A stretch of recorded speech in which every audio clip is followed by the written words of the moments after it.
சாதனையை கடந்தது கடலளவு. விருதுநகரின் விழுது வெள்ளந்தி மனது.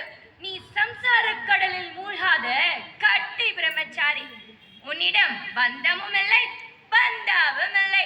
மீண்டும் மீண்டும் மட்டுமல்ல, ஆண்டாண்டு காலமோ இப்படி ஒரு தலைவர் நம் தேசத்திற்கு மீண்டும் கிடைப்பாரா என்று ஏங்குவோம் என்றால், அப்படி ஒரு தலைவர் தான் பெருமரியாதைக்குரிய கர்ம வீரர் காமராசர் அவர்கள். உலகில் பல கோடி மக்கள் இருக்கிறார்கள். அவர்களை பற்றி கூறுவதற்கு நம்மிடம் ஒன்றும் இருக்காது. பல கோடியில் ஒருவரே பிறக்கிறார், வாழ்கிறார், வாழ்விக்கிறார். ஆயினும் உலகத்தார் உள்ளத்துள் எல்லாம் நிலைத்து நிற்கிறார். அத்தகைய பெரியோர் ஒருவர் நம்மோடு வாழ்ந்தார், நமக்காக வாழ்ந்தார், நம்மை வாழ்விக்க படாத பாடுபட்டார். 55 ஆண்டு காலமும் இரவென்றும் பகலென்றும் பட்டி தொட்டி எல்லாம் வலம் வந்தார். நாட்டுப்பற்றை ஊற்றினார், உண்மையை காட்டினார், சொன்னபடி வாழ்ந்து காட்டினார். அத்தகைய பெரியவர் யார்? அவர்தான் உழைப்பால் உயர்ந்த பெருந்தலைவர் காமராசர் அவர்கள். காமராசர் அவர்கள் 1903ஆம் ஆண்டு ஜூலை மாதம் 15ஆம் நாள் குமாரசாமிக்கும் சிவகாமி அம்மையாருக்கும் மகனாக விருதுநகரில் பிறந்தார். தனது 6ஆம் வயதிலேயே தந்தையை இழந்தார். தனது 6ஆம் வகுப்பிலேயே காமராசரின் பள்ளி படிப்பு முற்று பெற்றது. இருந்தால் என்ன, படிப்பார்வம் பட்டு போகவில்லை. காலமெல்லாம் கொழுந்து விட்டு எரிந்தது. எனவே காமராசரின் அறிவு கடலென விரிந்தது.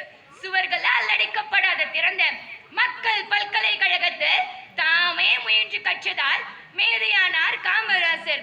எங்கே பிறந்தால் என்ன, பள்ளி படிப்பு குறைவாக இருந்தால் என்ன, உயர்ந்த லட்சியத்தை சிக்கனப்படுத்திக் கொண்டு தன்னலம் இல்லாத அப்பொழுக்கற்ற இடையிறாத நாட்டு தொண்டும் பொது தொன்றும் ஆற்றுவார் உயர்வார், பார் புகழ உயர்வார் என மெய்ப்பித்து காட்டியவர் காமராசர். விடுதலை போராட்டத்தில் தன்னை ஈடுபடுத்திக் கொண்டார். தேசப்பணிக்காக தன்னை அர்ப்பணித்துக் கொண்டார். 1954 தமிழ்நாட்டின் முதலமைச்சராக பொறுப்பேற்று பொற்கால ஆட்சி நடத்தினார். 300 மக்களை கொண்ட சுற்றுதோறும் தொடக்கப்பள்ளி, 2000 மக்களை கொண்ட பேருரெங்கும் நடுநிலை பள்ளி, 5000 மக்களுக்கு ஒரு உயர்நிலை பள்ளி என்பது காமராசரின் கல்விக் கொள்கையாகும்.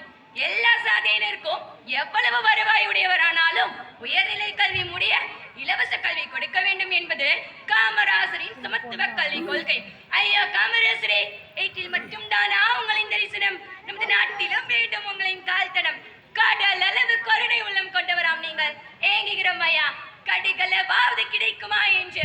எட்டாக்கனியாக இருந்த 8 கல்வி ஏழை குழந்தைகளுக்கும் கொடுத்த மாமனிதரே, தாய் உள்ளமோ உங்களுக்கு கீழேதான். தனக்காக இல்லாமல் தன் நாட்டுக்காகவே உங்களை அர்ப்பணித்த ஏழை பங்காளரே, நீங்கள் வாழ்ந்த சுவடுகளை நாங்கள் காலமுள்ள வரை சுமந்து செல்கிறோம் எங்கள் இதயங்களில்.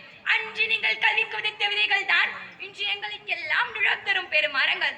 கருணை, திறமை, நேர்மை, உண்மை, பணிவு, இப்படி எத்தனையோ நல்வார்த்தைகள் உங்களுக்காகவே அடைக்கலமானம் என்றால் பெருமைப்பட வேண்டும் ஐயா. குடிசைகள் எல்லாம் கோபுரமாக வேண்டும் என்ற காமராசரின் கனவுகள் மெய்ப்பட கல்வி கற்போம், தேசம் காத்திடுவோம். நன்றி. ஜெய்.